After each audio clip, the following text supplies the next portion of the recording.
ومن سيئات أعمالنا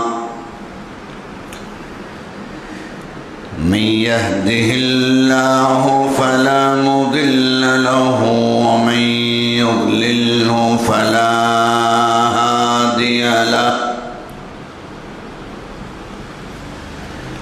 ونشهد أن لا إله إلا الله وحده لا شريك له ونشهد أن سيدنا وسندنا وحبيبنا وشفيعنا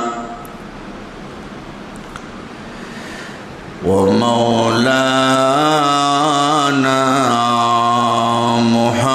محمدا عبده ورسوله الذي أرسله بالحق بشيرا ونذيرا وداعيا إلى الله بإذنه وسراجا منيرا أما بعد فقد قال الله تعالى في كلامه المجيد وفي فرقانه الحميد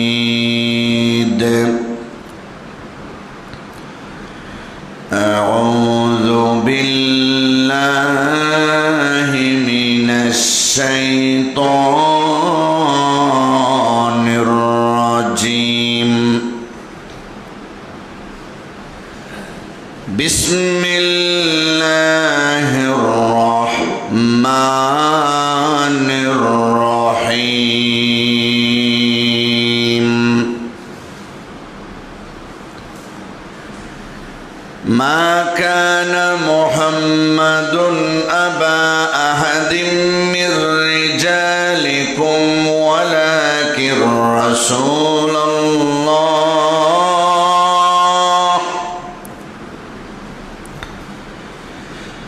ولكن رسول الله وخاتم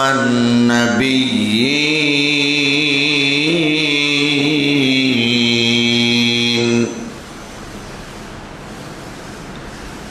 وكان الله بكل شيء عليما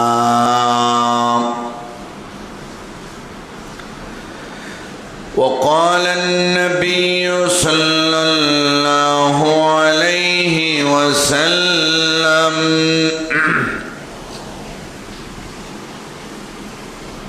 لا تقوم الساعة حتى يبعث دجالون كذابون كلهم يزعم أنه نبي قال أنا خاتم النبيين لا نبي بعدي أو كما قال عليه الصلاة والسلام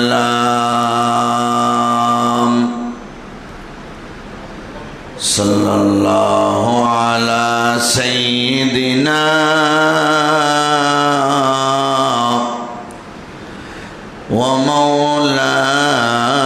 ومولانا محمد وعلى آله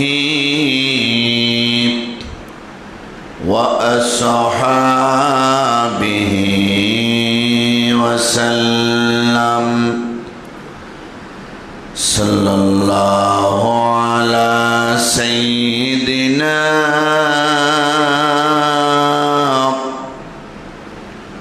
व मौलाना मुहम्मद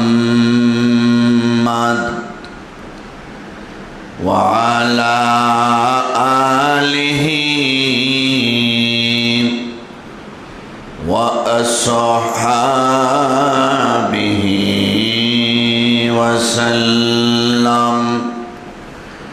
वसल्लम तस्लीमन कसीरन कसीरा।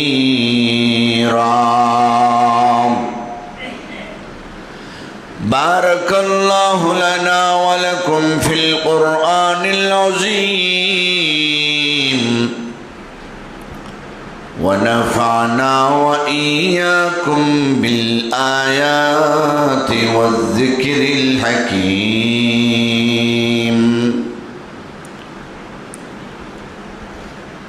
সম্মানিত মুসল্লিয়ানে কেরাম, বাসাবাড়িতে অবস্থানরত পর্দার আড়ালের সম্মানিতা শ্রদ্ধেয় মা ও বোনেরা, মহান আল্লাহ রব্বুল আলামিনের দরবারে লক্ষ কোটি শুকর আদায় করছি, যিনি আমাদেরকে অত্যন্ত দয়া এবং অনুগ্রহ করে পবিত্র জুমাবারে আল্লাহর পবিত্র ঘর মসজিদে সর্বাগ্রেই উপস্থিত হওয়ার তৌফিক দান করেছেন। ধারাবাহিকভাবে কোরআন হাদিসের আলোচনা শোনার সুযোগ করে দিয়েছেন। এজন্যে আমরা সবাই সেই মহান আল্লাহ পাকের শাহী দরবারে হৃদয়ের গভীর থেকে শ্রদ্ধার সাথে শুকর আদায় করি এবং বলি আলহামদুলিল্লাহ।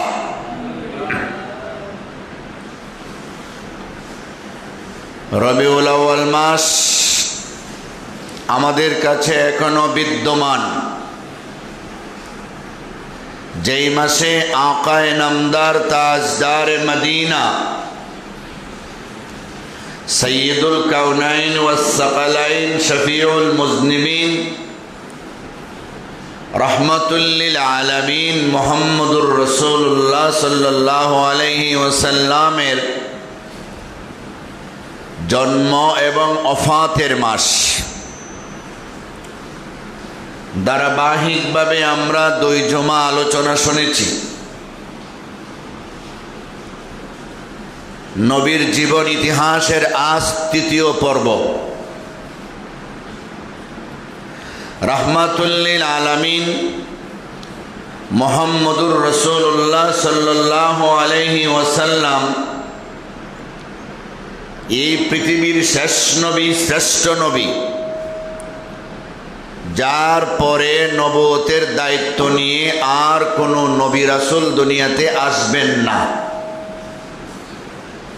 কিয়ামতের আগে দাজ্জালের সাথে যুদ্ধ করার জন্য, দাজ্জালকে খতম করার জন্য ঈসা রূহুল্লাহ দুনিয়াতে আসবেন। নবী আসবেন কিন্তু নবুয়তের পাওয়ার থাকবে না। সেই দিন তিনি আমাদের নবীর উম্মত হয়ে আমাদের নবীর কোরআন হাদিসকে ফলো করে আমাদের নবীর শরীয়তকে মেনে চলবেন। নতুন কোনো শরীয়ত নিয়ে তিনি আসতে পারবেন না এবং আসবেনও না। আমাদের নবী খাতামুন নবিয়্যিন, আল্লাহ পবিত্র কোরআনে পরিষ্কার বলেছেন, নবীজি হাদিসে বলেছেন, আনা খাতামুন নবিয়্যিন লা নবিয়্যা বাদি,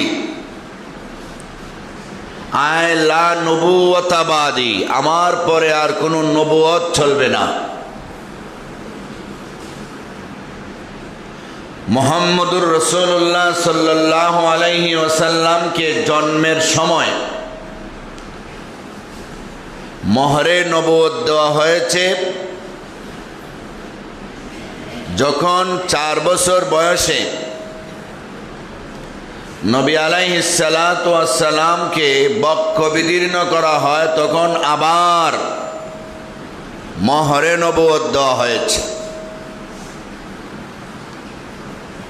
তিনি নবীদের খাতেম। নবীদের আগমনের ধারাবাহিকতাকে বন্ধ করা হয়েছে আমাদের নবীর আগমনের মাধ্যমে। মুহাম্মদুর রাসূলুল্লাহ সাল্লাল্লাহু আলাইহি ওয়াসাল্লামকে হালিমাতুস সাদিয়া যখন 4 বছর পর বক্ষ বিদারণের পর আমেনার কাছে আইনা ফেরত দিলেন, যার জীবনের প্রথম বক্ষ বিদারণ 4 বছরের সময় হয়েছিল। নবী এখন মায়ের কাছে থাকতেছেন। 6 বছর যখন বয়স, মা দুনিয়া থেকে বিদায় নিলেন। মা দুনিয়া থেকে বিদায় নিলেন। বাবার কবর জিয়ারত করতে গেছিলেন। আসার পথে রাস্তায় আমেনার মৃত্যু হয়েছে। বাবার বান্দি দাসী উম্মে আয়মন, ওই উম্মে আয়মনে নবীরে রাহবরি কইরা দাদার কাছে আইনা পৌঁছাইয়া দিছে। সুবহানাল্লাহ। দাদা এখন নবীজিরে লালন পালন করলেন। 8 বছর 2 মাস 10 দিন বয়সে দাদা আব্দুল মুত্তালিবও দুনিয়া থেকে চলে গেলেন, যিনি বৃদ্ধ বয়সে নবীজিরে নিয়া বায়তুল্লাহর চৌকাঠে ধরে আল্লাহর কাছে কান্নাকাটি করছিলেন, আল্লাহ আমার সন্তান আব্দুল্লাহও নাই, আমার নাতি মোহাম্মদের বাবা নাই, আমি দাদা আছি, জানি না কয়দিন বাঁচবো, কারণ আমি বয়োবৃদ্ধ, আমি বয়স্ক। যেই বয়টা তিনি করছিলেন আজকে তা বাস্তবে প্রতিফলিত হলো, উনি নাই। কিন্তু মৃত্যুকালে তিনি ওসিয়ত করে গেলেন ছেলে আবু তালিবের কাছে যে তুমি তোমার সন্তানের চাইতেও বেশি মহব্বত কইরো আমার নাতি মোহাম্মদ ইবনে আব্দুল্লাহকে। সুবহানাল্লাহ। সেই ওসিয়ত মোতাবিক আবু তালেব বাতিজা মোহাম্মদুর রাসূলুল্লাহ সাল্লাল্লাহু আলাইহি ওয়াসাল্লামকে প্রাণাধিক স্নেহ মমতা করতে লাগলেন। এমন মহব্বত আর ভালোবাসা, কোথাও সফরে গেলে নবীজির সাথে করে নিতেন। নবীজির বয়স যখন 12 বছর, নবীরে নিয়ে শহরে গেলেন, ব্যবসায়ী কাফেলা নিয়ে শহরে গেলেন, সাথে নবীরে রাখলেন। সিরিয়াতে ব্যবসা করতে যাবেন। বসরা এলাকায় একজন দরবেশ বাস করতেন, রাহেব, ধর্মযাজক। একটা তাঁবুর ভিতরে উনি থাকতেন। কোনোদিন তিনি তাঁবু থেকে বের হতেন না। যেই বছর নবীজি 12 বছর বয়সে চাচা আবু তালিবের কাফেলার সঙ্গে ব্যবসায় গেলেন, ওই গাছের তলায় যেখানে তাঁবু আছে দরবেশের, ওখানে গিয়ে তারা বিশ্রাম নিলেন। ঠিক সেই টাইমে রাহেব দরবেশ ধর্মযাজক তিনি তার ইবাদতখানা থেকে বের হলেন। বের হইয়া সবার সাথে মুসাফা করতে লাগলেন। লাস্টে মুসাফা করলেন 12 বছরের বালক মোহাম্মদ ইবনে আব্দুল্লাহর সাথে, আব্দুল্লাহর ছেলে মোহাম্মদের সাথে। মাথা থেকে পা পর্যন্ত আপাত মস্তক ভালো করে তিনি নজর করলেন, লক্ষ্য করলেন, সব তিনি দেখলেন। দেখার পরে পিঠে দিয়া, গার আর পিঠ, গর্দানার পিঠের মাঝখানে একটা জিনিস তিনি কাপড় সরাইয়া দেখলেন, যেখানে মোহরে নবুয়ত শিল মারা, এটা তিনি দেখলেন। দেখার পরে তিনি একটু ধ্যান ধরলেন, কিতাবগুলি, আসমানি কিতাবগুলির দিকে একটু ধ্যান ধরলেন। দেখলেন আখিরি জমানার পয়গম্বরের যা যা বিবরণ কিতাবে লেখা আছে সবগুলি 12 বছরের বালক মুহাম্মদের বডির মধ্যে ফিটিং করা আছে। আরো জোরে বলেন সুবহানাল্লাহ। সবগুলি ফিটিং করা। তখনই তিনি ভাষণ দেওয়া শুরু করলেন, হাযা সাইয়্যিদুল আলামিন, হাযা নবিয়ুল মুরসালিন, ইয়াবাসুহুল্লাহু রাহমাতাল লিল আলামিন। ও মক্কার ব্যবসায়ী কাফেলা, আমি যেই বালকের সঙ্গে এই মুহূর্তে মুসাফা করলাম, যার বডিটারে আমি আপাদমস্তক পর্যবেক্ষণ করলাম, পরিদর্শন করলাম, আমি তাকে দেখি রে, ওই লোকটি হবেন মানব সম্রাট, ওই লোকটি হবেন মানব সম্রাট, যারে সৃষ্টি না করলে আল্লাহ পাক আসমান জমিন চন্দ্র সূর্য লৌহ কলম নবমণ্ডল ভূমণ্ডল এত দুবয়ের ভিতরে বাইরে যা কিছু আছে কোনো কিছুই সৃষ্টি করতেন না, একমাত্র ওনার উসিলাতে সৃষ্টি করা হয়েছে। ওনাকে আমি ভালো করে চিনতে পেরেছি। উনি মহামানব, উনি হবেন নবীদের সর্দার, উনি হবেন সাইয়্যিদুল মুরসালিন, যার মহান আল্লাহ তামাম আলমের জন্য রহমত বানাইবে। তিনি হবেন রাহমাতুল লিল আলামিন, তিনি হবেন রাহমাতুল লিল আলামিন। দরবেশের মুখে এমন প্রশংসা শুনে না কাফেরদের গাত্র জ্বালা শুরু হয়েছে। কিরে, আমাদের মতো বড় বড় লিডারকে দেখে না, আমাদের মতো বড় বড় ধনীকে দেখে না, আমাদের প্রশংসা না কইরা এই এতিমের প্রশংসা করে, যার বাবা দুনিয়াতে নাই, যার মা দুনিয়াতে নাই, দাদা দুনিয়াতে নাই, আবু তালিব লালন পালন করে, আবু তালিব খাওয়াইলে খায়, না খাওয়াইলে উপবাস থাকতে হবে, এমন লোক নাকি মানব সম্রাট হবে, এমন লোক নাকি নবীদের সম্রাট হবে। আরে বলে কি, ভবিষ্যৎ সম্পর্কে যাদের ধারণা নাই তারাই কিন্তু এটাকে অবাস্তব মনে করে, ঠিক কিনা? অবাস্তব মনে করে। মিয়া আমাদেরকে দেখো না, তুমি ওই মোহাম্মদ বালকের দিকে দেখো, সে নাকি হ্যান হবে তেন হবে, এটা কি বলছো তুমি? তখন সময়ে রাহেবের কিন্তু মেজাজ গরম হয়ে গেছে। রাহেবে এখন ডাক দিয়ে বলে, এ মক্কার ব্যবসায়ী কাফেলারা শোনো, যেই মোহাম্মদ ইবনে আব্দুল্লাহর প্রশংসা করার কারণে তোমরা আমাকে বর্তসনা করছো, তোমরা জানো না রে তিনি কে, তার সম্পর্কে তোমাদের ভবিষ্যৎ কোনো জ্ঞান নাই। আমি সাধারণ কোনো মানুষ না রে, আমি আগেকার আসমানি কিতাবের পণ্ডিত, আমি তাওরাতের পণ্ডিত, আমি ইঞ্জিলের পণ্ডিত। আমি ওই কিতাবগুলি গবেষণা কইরা পাইছি আখেরি জামানাতে একজন পয়গম্বরের জন্ম হবে, ইব্রাহিম নবীর বংশে, ইসমাইলের বংশে যার জন্ম হবে, যার বাবার নাম আব্দুল্লাহ, যার মায়ের নাম আমেনা, যার নাম হবে মোহাম্মদ, যার নাম হবে আহমদ। যে মোহাম্মদ 12 বছর বয়সে চাচা আবু তালিবের সাথে ব্যবসা করার জন্য ওই রাস্তা দিয়ে সিরিয়ায় যাবে, আমার গাছের তলায় আমার ইবাদতখানার সামনে বিশ্রাম নিবে, যার কাদের মাঝখানে মোহরে নবুয়ত থাকবে, সবগুলি বিবরণ যা আমি কিতাবে পাইছি সবগুলি তোমাদের কাছ থেকে পরিচয় যাই না, তার বডির মধ্যে আমি সবগুলি দেখতে পেরেছি। তোমরা জানো না রে,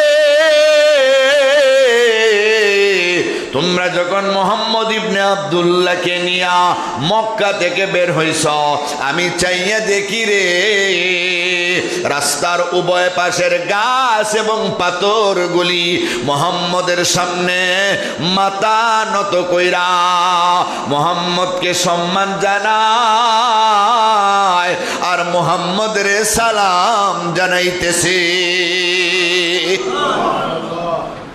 আমি সব দেখছি। আমি এমনিতে ওনার প্রশংসা করি নাই, আমি বুঝা শূন্য ওনার প্রশংসা করছি। কি বলছো তোমরা? তোমাদেরকে একক তো খাবার খাওয়াবো, আমি দাওয়াত দিলাম, আমার এখানে খাবার হবে। খাবারের আয়োজন করছে। ইতিমধ্যে নবীজি ছোট মানুষ, আরেকজন এই বয়সে দুইজনকে দিয়া একটু দূরে উট রাখালির জন্য পাঠানি হয়েছে। উটগুলি একটু দেখাশোনা করো, আমরা একটু বিশ্রাম করি, তোমরা ছোট মানুষ, তোমাদের এত বিশ্রামের দরকার নেই, যাও। খাবার যখন রেডি, গাছের পাতায় খাবার পরিবেশন করা হচ্ছে। একটা যুগ ছিল কলা পাতায় খাবার দেওয়া হতো, দেখছেন নি আপনারা? মাটির প্লেটে খাবার দেওয়া হইতো। আমরা নিজেরাও বড় বড় শিরনি টিন্নি হইলে কলা পাতায় খাবার খাইছি, মাটির প্লেটে খাইছি। তখন তো আর বিবাহের বড় বড় সেন্টার এই সিস্টেম ছিল না, লম্বা লম্বা বাঁশ বিছানো হইতো, বাঁশের মধ্যে বৈশা বৈশা মাটির প্লেটে আর কলা পাতায় খাবার গ্রহণ করা হতো। এই অবস্থায় গাছের পাতায় খাবার বন্টন করা হবে, সবার জন্য খাবার রেডি। কিন্তু যার জন্য আয়োজন উনি নাই, মুহাম্মদ ইবনে আব্দুল্লাহ নাই। কই উনি? আবু তালিব বলতেছেন এরা উট্রাখালিতে আছে, আমরা খাওয়ার পরে এরা আইসা খাইব।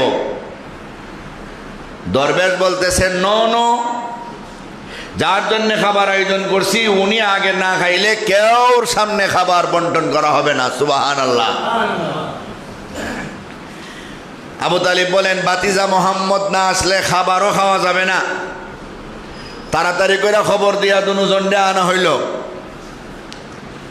এরা তো সব গাছের ছায়া নিয়ে বসে রয়েছে, গাছের আর কোনো ছায়া বসার মতো বাকি নাই। মুহাম্মদ ইবনে আব্দুল্লাহ আইসা তিনি গাছের ছায়ার বাহিরের দাঁড়ায় রইলেন। আসার পথে আবরে ওনারে ছায়া দিয়া দিয়ে আনতেছে। আবরের প্রতি আল্লাহর নির্দেশ, গাছ পর্যন্ত আসবে, এরপরে শেষ হয়ে যাবে। গাছের তলে আসার পরে যখন ছায়া নাই এখানে, হঠাৎ করে লক্ষ্য করে দেখা গেল গাছের সমস্ত ছায়া ইতিপূর্বে ব্যবসায়ী কাফেলার মাথার উপর ছিল। মুহাম্মদ ইবনে আব্দুল্লাহ গাছের ছায়ার নিকটে আসার সাথে সাথে সমস্ত ছায়াটা উল্টা মুহাম্মদ ইবনে আব্দুল্লাহর মাথায় চলে গেল। সুবহানাল্লাহ। দরবেশ এবার ডাক দে বলে, ও ব্যবসায়ী কাফেলারে, তাকায় দেখো রে,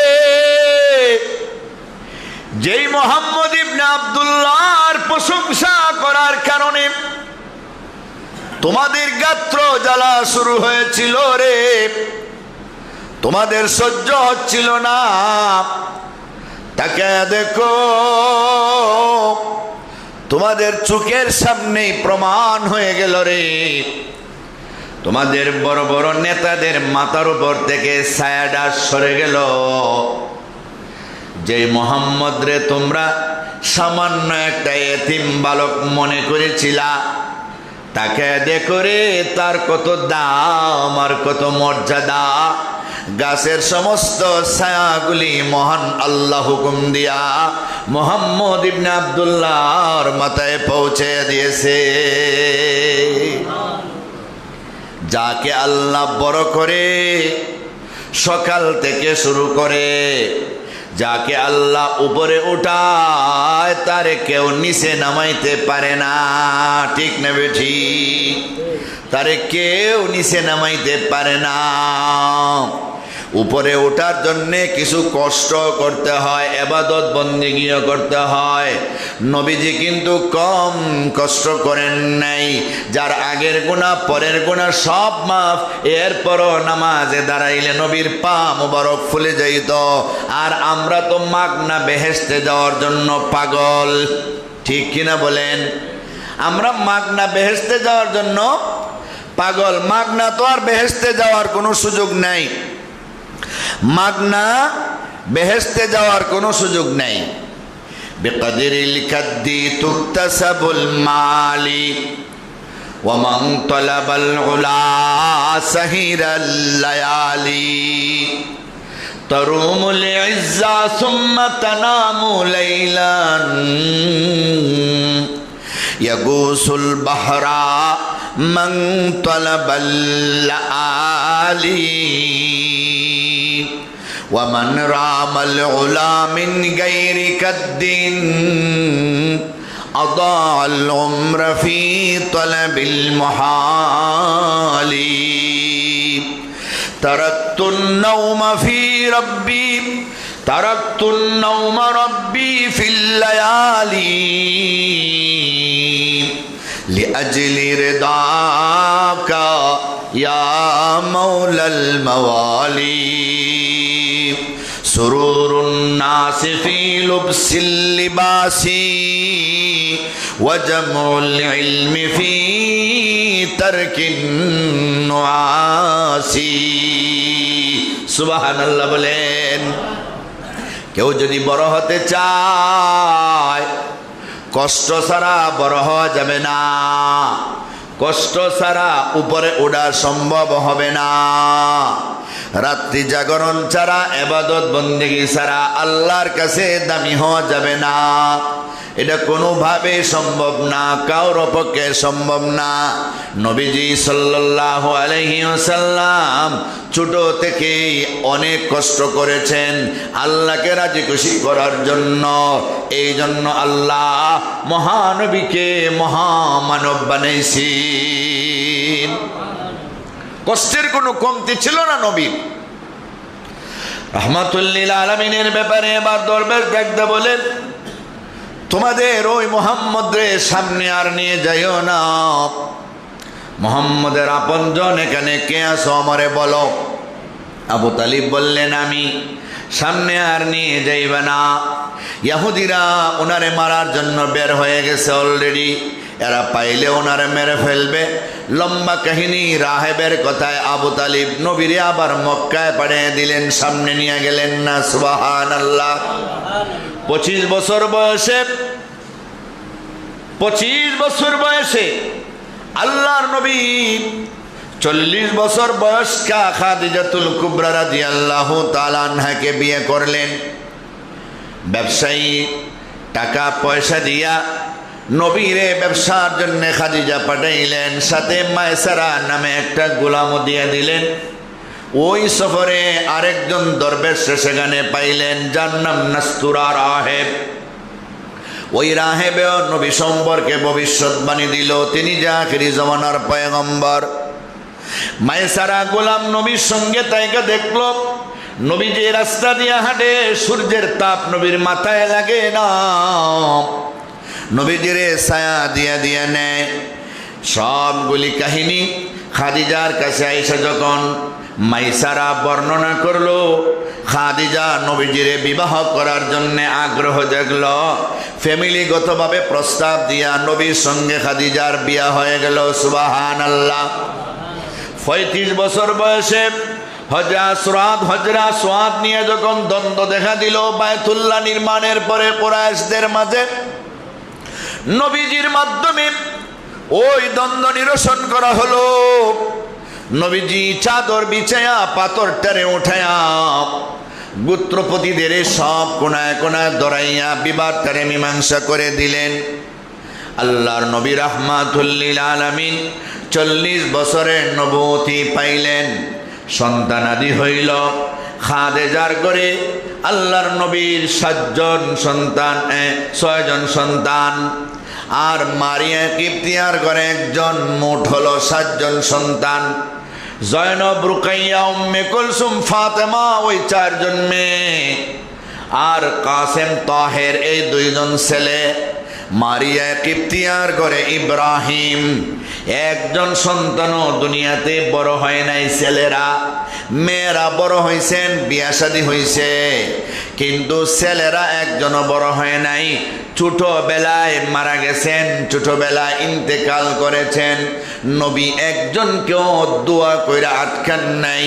আল্লাহর কাছে সন্তানকে রাখার জন্যে একবারও আল্লাহর কাছে চান নাই। সুবহানাল্লাহ বলেন। আল্লাহর কাছে সন্তানকে রাখার জন্য চান নাই কেন? বিরাট বড় একটা রহস্য, বিরাট বড় একটা রহস্য। আমি যে আয়াতে কারিমা তেলাওয়াত করছি, সূরাতুল আহজাবের 40 নম্বর আয়াত, এই আয়াতের একটা শানে নজুল আছে। হযরত যায়েদ বিন হারেসা রাদিয়াল্লাহু তাআলা আনহু মায়ের সাথে নানা বাড়িতে যাইতেছেন। মায়ের মাথায় একটা গাটুরি, রাস্তার মধ্যে ডাকাত দলে পাইছে, গাটুরিটাও নিয়ে গেছে, সন্তান যায়েদ বিন হারেসাকেও নিয়ে গেছে। প্রায় 8 বছরের মতো কাছাকাছি বয়স।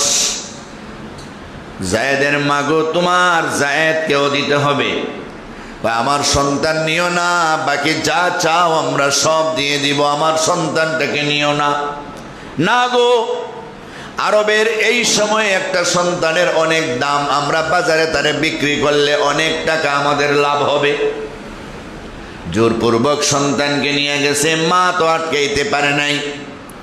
সন্তানটাকে নিয়ে আরবের উকাজ নামক মেলায় বিক্রি করছে 400 দিরহাম দিয়ে। যিনি কিনলেন তার নাম হাকিম বিন হেজাম, যিনি খাদিজাতুল কুবরা রাদিয়াল্লাহু আনহার বাতুসপুত্র বাইফুত। উনি যায়েদ বিন হারেসারে গোলাম বানায় কিনে নিলেন, নিয়া ফুফু আম্মা খাদিজার কাছে হাদিয়া দিলেন। আর খাদিজাতুল কুবরা গোলামটারে ডাইরেক্ট রাহমাতুল লিল আলামিনের কাছে নিয়ে গেলেন, আর বললেন, আমি আপনারে হাদিয়া দিলাম, আপনি হাদিয়া গ্রহণ করেন। নবীজি যায়েদ গোলাম হিসাবে হাদিয়া পাইয়া সাথে সাথে আজাদ করে দিলেন। আর বললেন, যায়েদ রে, তুমি ইচ্ছা করলে আমার কাছেও থাকতে পারো। যদি কোনোদিন তোমার মা বাবার সন্ধান পাও, চাইলে তুমি তোমার মা বাবার কাছেও চলে যেতে পারো, আমি তোমারে আটকাইব না। সুবহানাল্লাহ। এদিকে যায়েদের মার বাবা যায়েদের জন্য কানতে কানতে বড় পেরেশান। মায়ের চক্ষু প্রায় সাদা হইয়া অন্ধ হয়ে যাওয়ার উপক্রম হয়ে গেছে।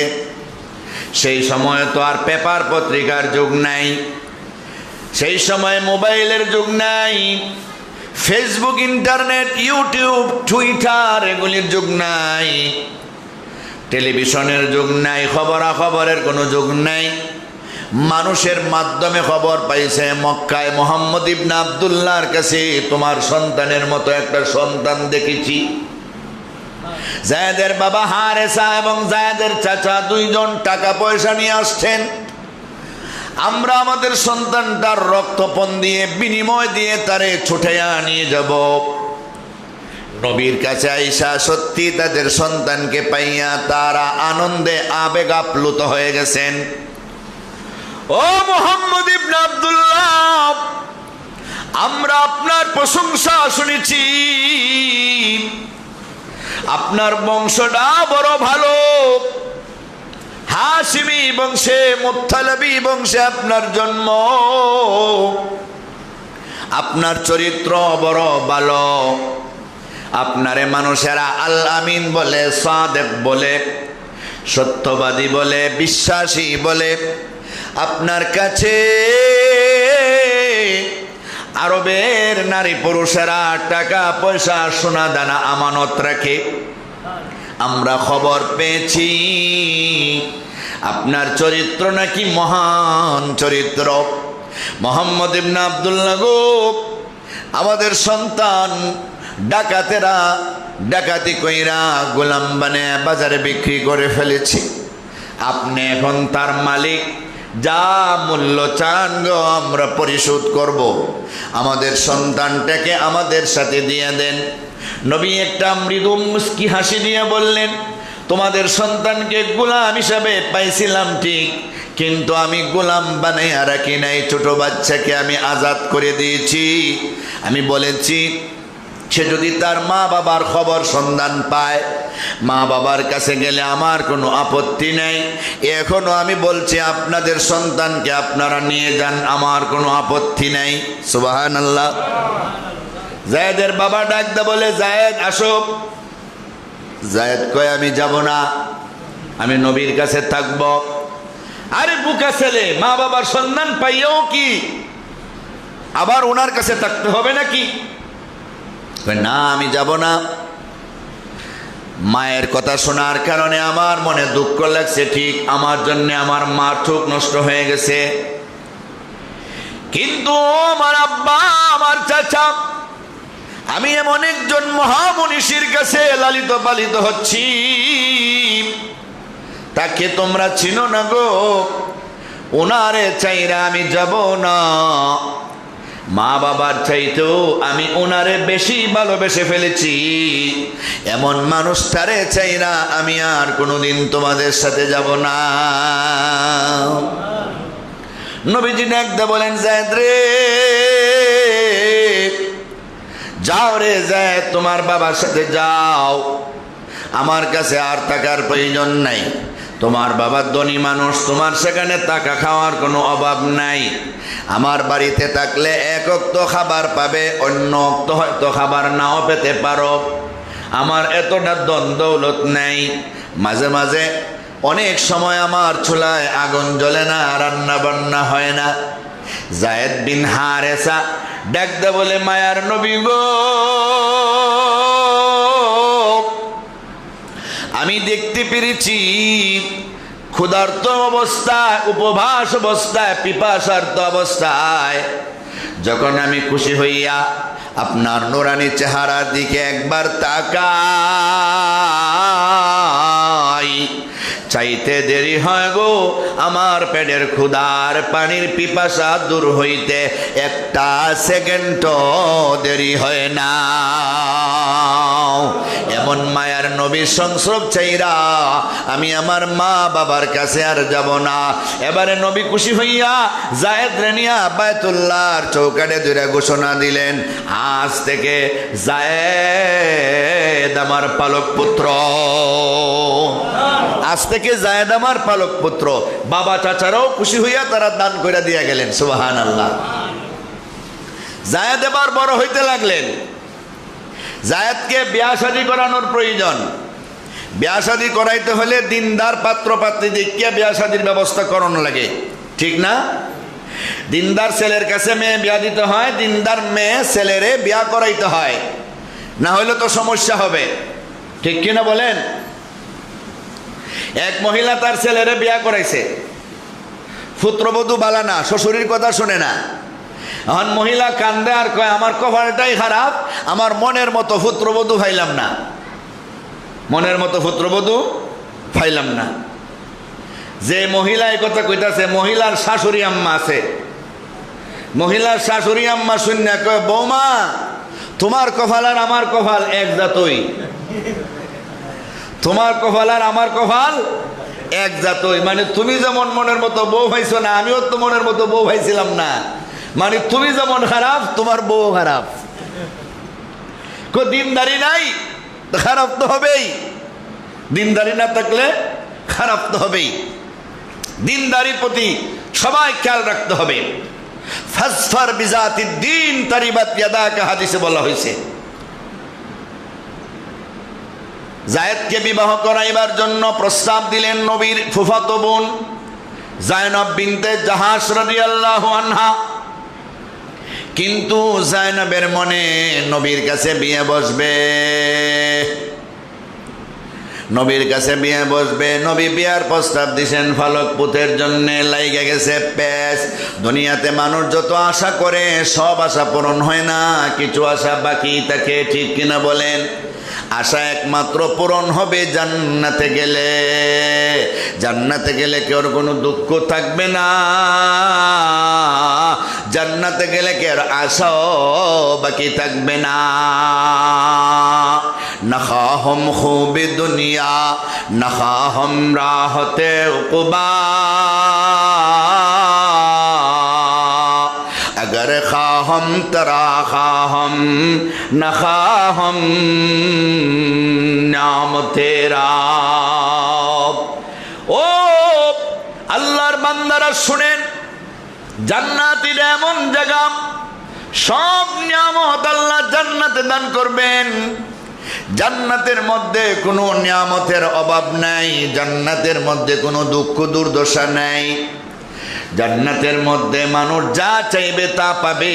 দুনিয়াতে কিন্তু এমনটা হবে না।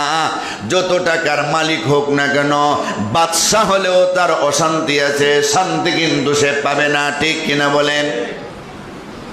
দেখেন না কত বড় বড় রাষ্ট্রনায়করা মানুষের তুফের মুখে ভরে হেলিকপ্টারে ফলায়ন করতে হয়। হ্যাঁ, কি যে শুরু হয়েছে এখন পৃথিবীতে, দেখতেছেন নি অবস্থা। যারা মনে করছিল আমরা দেশের বাদশা, আমরা দেশের সরকার প্রধান, আমাদের মতো সুখী আর কে আছে, কিন্তু কয়েক বছর সুখে থাকার পরে এমন ঘটনা ঘটতেছে। প্রথমে শ্রীলঙ্কার এগুলি ফলায়ন করলো, পরে বাংলাদেশ, এরপরে ইন্দোনেশিয়া, এরপরে নেপাল। হ্যাঁ, দরকারি জিনিসটাও নিয়ে যাওয়ার সুযোগ নাই। এখন শুনতেছি ভারতেও আন্দোলন চলতেছে। কি বলেন আপনারা? এলে দুনিয়ার শান্তি, আজকে আছে কালকে নাই। ও পুরাপুরি শান্তি নাই, অশান্তি আর অশান্তি। 100% সুস্থ কেউ নাই, 100% শান্তিতে কেউ নাই। জায়নব বিনতে জাহাসের মনে নবী স্ত্রী হবে, কিন্তু নবী প্রস্তাব দিচ্ছেন কার জন্যে? জায়েদের জন্যে। মনের অমিলে, মনের চাহিদার ব্যতি রেখে বিবাহ হয়ে গেছে, কিন্তু সেই বিবাহ বেশি দিন টিকে নাই। জায়েদ একদিন জায়নবরে তালাক দিয়া দিছে। লম্বা কাহিনী। ইদ্দতের পরে হযরতে জিবরাইল আলাইহিস সালাম নবীর কাছে আগমন করছে। ইয়া রাসূলুল্লাহ, ইয়া হাবিবাল্লাহ, আল্লাহর নবী গো, জায়নব বিনতে জাহাস রে আপনি এখন স্ত্রী হিসাবে গ্রহণ করেন, আপনি বিয়া করেন। নবী বলেন, ভাই জিব্রাইল, ফালক পুত্রের বউরে তালাকের পরে, ইদ্দতের পরে বিবাহ করা জায়েজ আছে ঠিক, কিন্তু সব জায়েজ কাম আমি করতে পারবো না।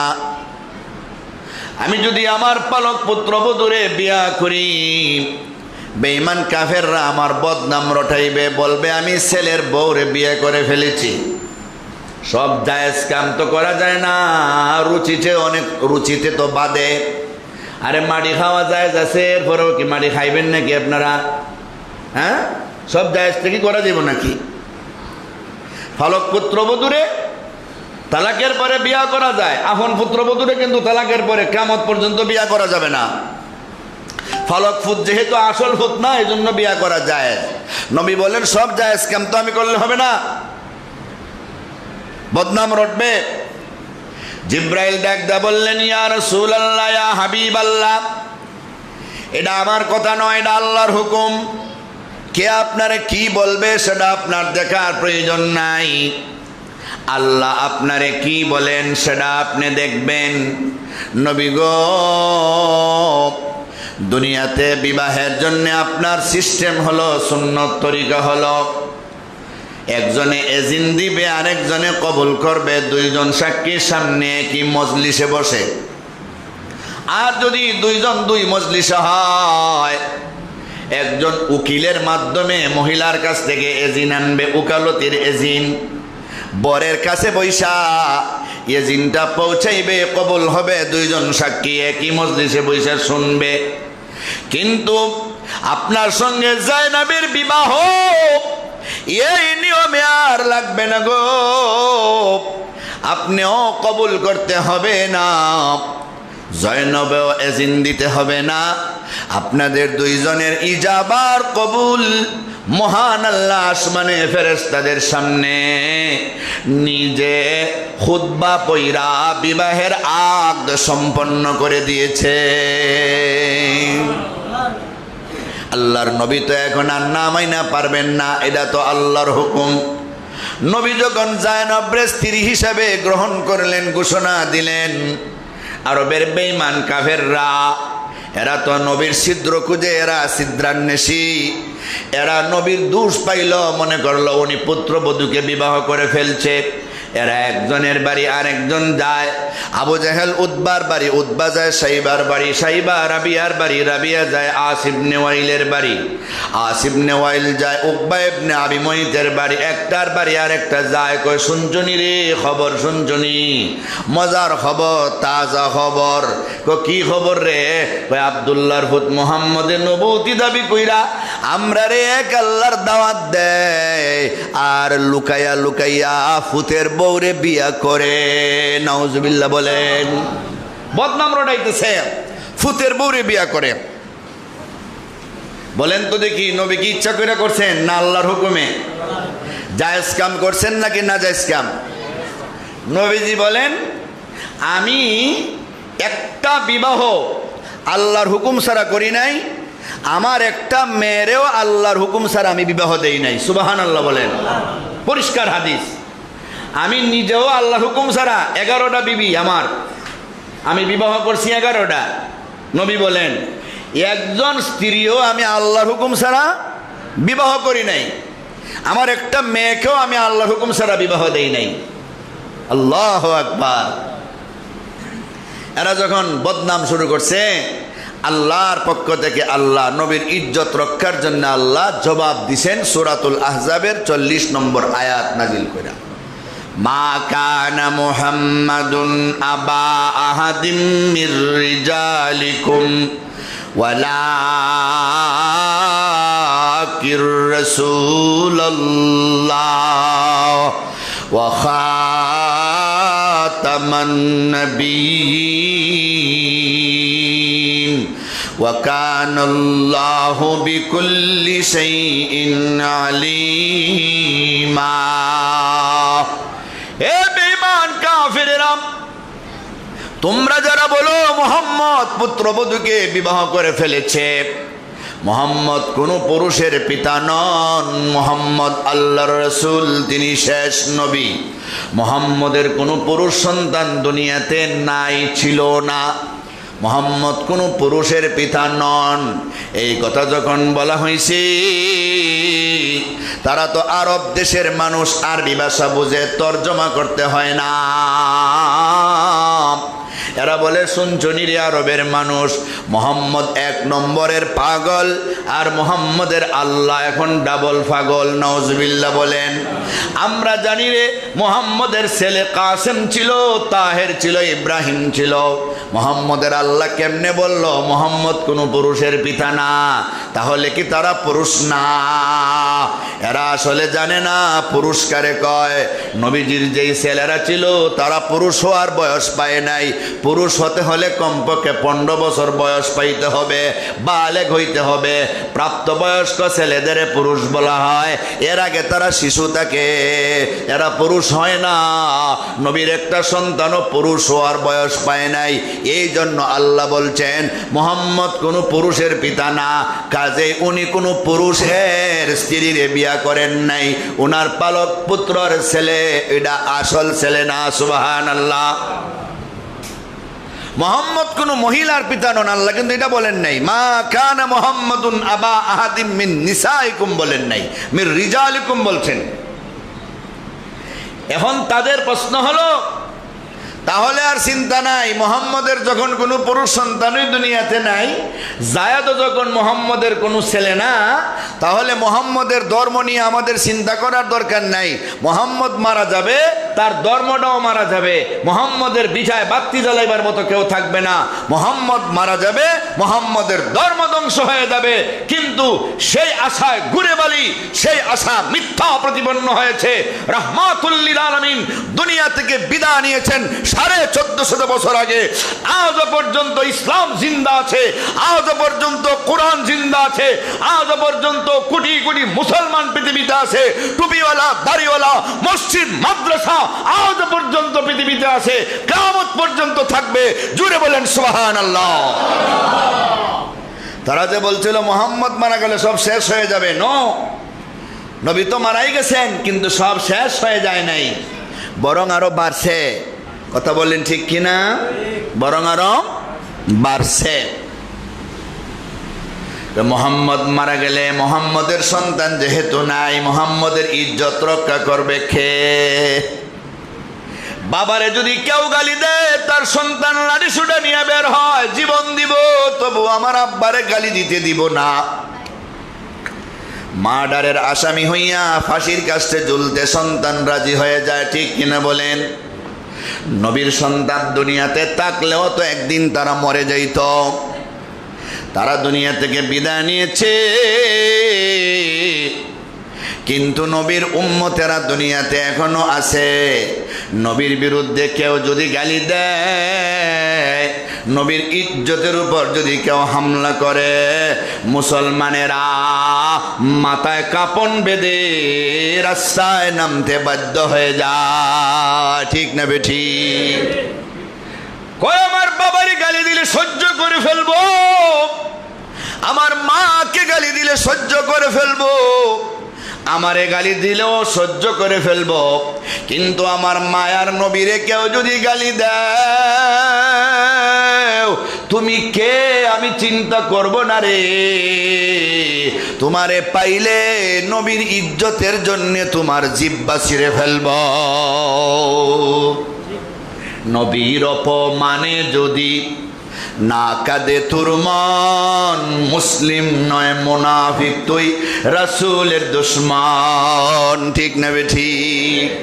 নবীর অপমানে যদি না কাঁদে তোর মন, মুসলিম নয় মুনাফিক তুই রাসূলের দুশমন। আল্লাহর নবী দুনিয়াতে নাই, নবীর জন্য জীবন দেওয়ার অভাব নাই।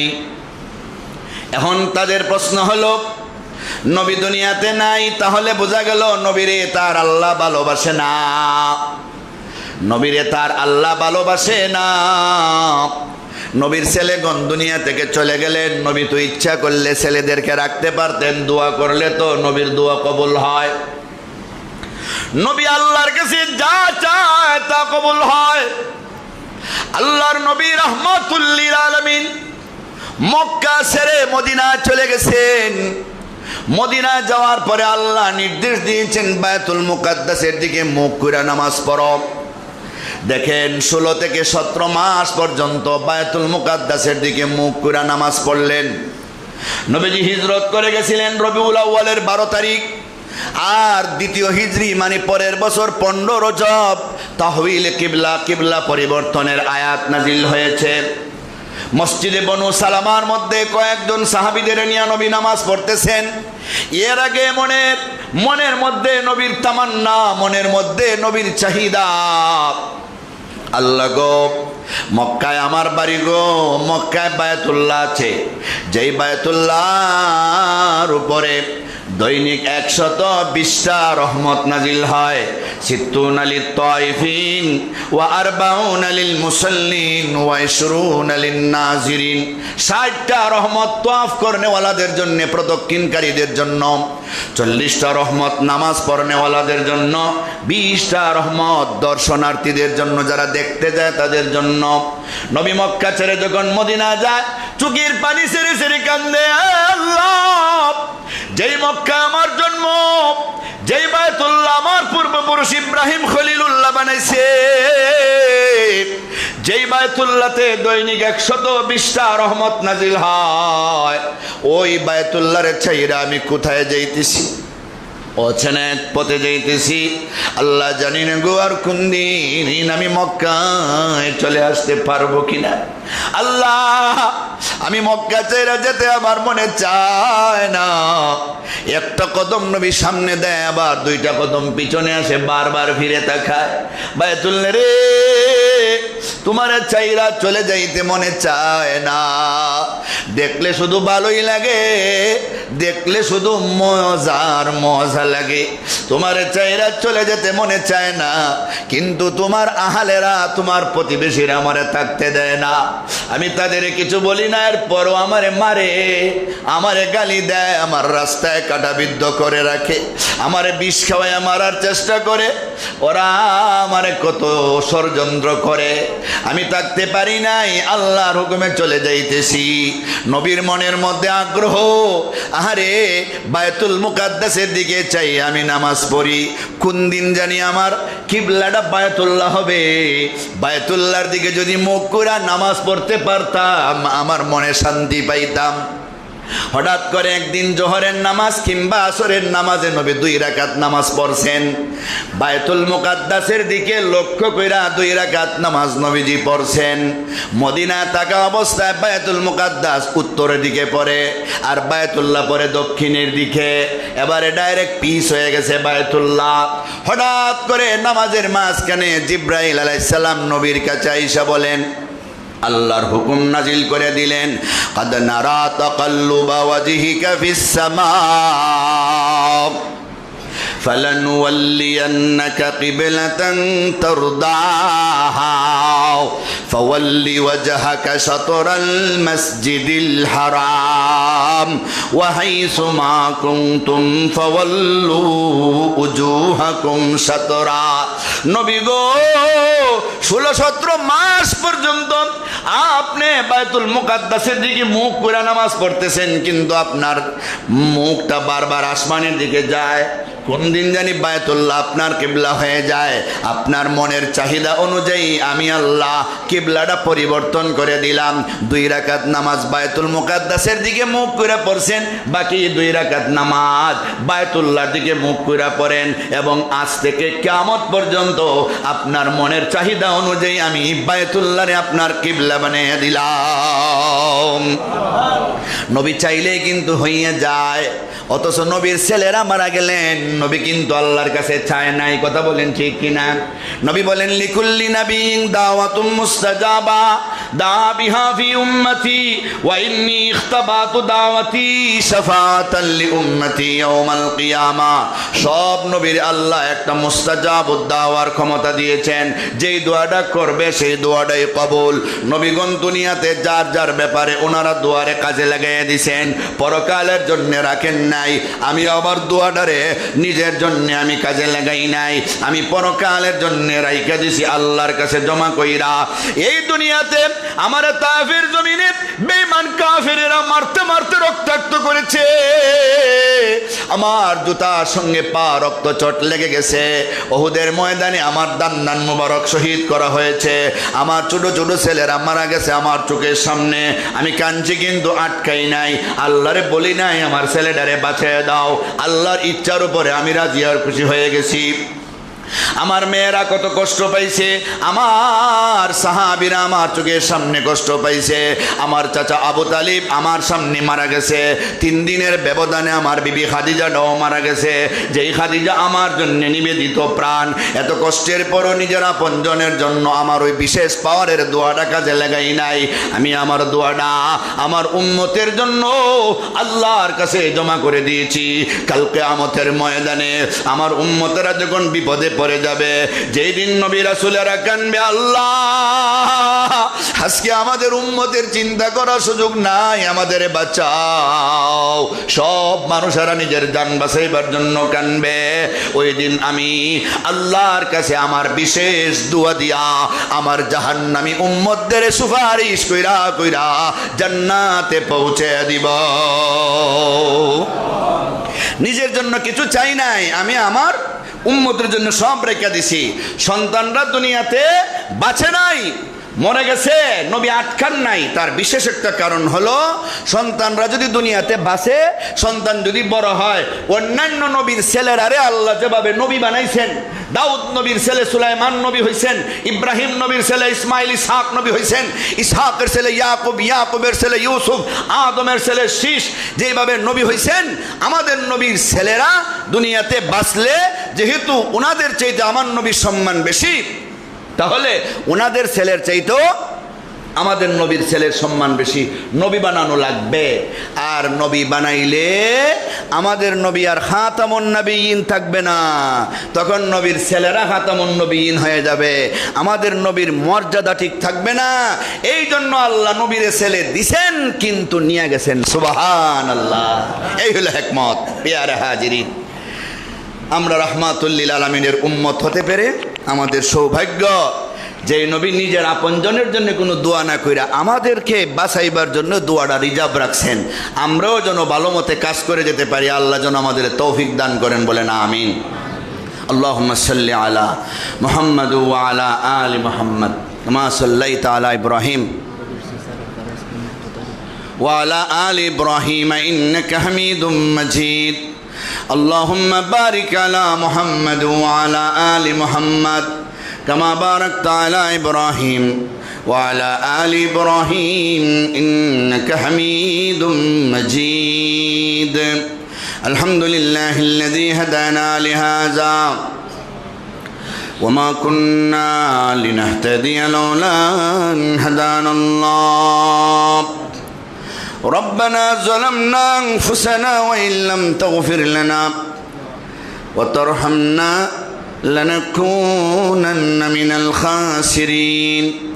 ربنا آتنا في الدنيا حسنة وفي الآخرة حسنة وقنا عذاب النار. رب العالمين, আমরা মুজরিম গুনাহগার।